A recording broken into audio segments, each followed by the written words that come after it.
Omega just launched the most impressive watch of 2022, a Speedmaster minute repeater. And in typical Omega fashion, they've given it the reference 522.50.45.52.03.001. Let's get into it.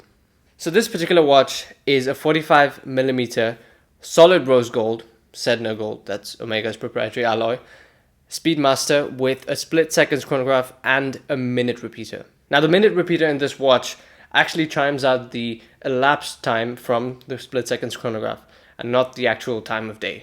At least they don't say that it also does the time of day. Now this caliber is named the 1932 because it references the stopwatches used to time the 1932 Olympic Games, and this movement has been developed in conjunction with Blancpain, but there's no further detail on whether they also get rights to this movement. That would be something interesting to see, whether in the future Blancpain releases another minute repeater. Now the watch itself, it's got a blue aventurine dial. It's fantastic. It looks really beautiful. People might be a little bit miffed about the 45mm case diameter, but I guess this movement really warrants the size. Now the other thing about the size, it's 17.3mm thick. And on a rose gold watch, that's a lot of heft. And that's a noticeable amount of thickness. This caliber itself is a manual wind movement, so it's not an automatic. It's got a display case back. It looks really nice. It looks quite different from most calibers I've seen, but I'm no movement expert, so I can't really explain anything. Omega do mention that it's got 40 grams of rose gold in it. I don't know why that's relevant. The entire case and bracelet are also solid rose gold, so this thing commands a lot of heft, and it's sizable on the wrist, a rather chunky watch. They don't say that the watch is limited, but I assume not many people would go out to buy a watch that's so expensive. And speaking of expensive, this is supposedly going to cost 450,000 Swiss francs before tax. That's insane. Insane for Omega, insane for a Speedmaster, but for a minute repeater, that's kind of a deal, I guess. Most minute repeaters are in the 800,000 to a million mark, or even more.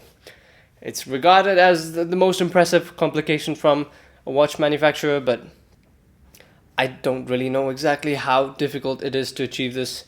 Now this caliber is also a 5 Hz movement, and so it can time things down to 1/10 of a second, which was what the stopwatches in the 1932 Olympic Games did. Other characteristics of the movements are its 60-hour power reserve, its METAS certification, and the typical Omega magnetic resistance of over 15,000 Gauss. That's pretty much their gold standard now. A nice characteristic touch to this watch is the musical note on the 8 o'clock pusher, and that's essentially to engage the chime. And another small detail is the pusher at 2 o'clock, which is the chronograph pusher, does have a ring of red. Another detail that's probably not important is the lug width of 21mm. I do not see why anyone would need to know that, because I do not think you're going to take this off the bracelet. I find that rather unlikely, but it's 21. So those are my thoughts on the new Speedmaster Chrono Chime. Very impressive release, very unexpected release from Omega. They've certainly completely outdone Rolex, if they hadn't already with their previous calibers. So let's see if Rolex wants to step into the high complications game. Leave your thoughts in the comments below. I want to know what you think of this watch.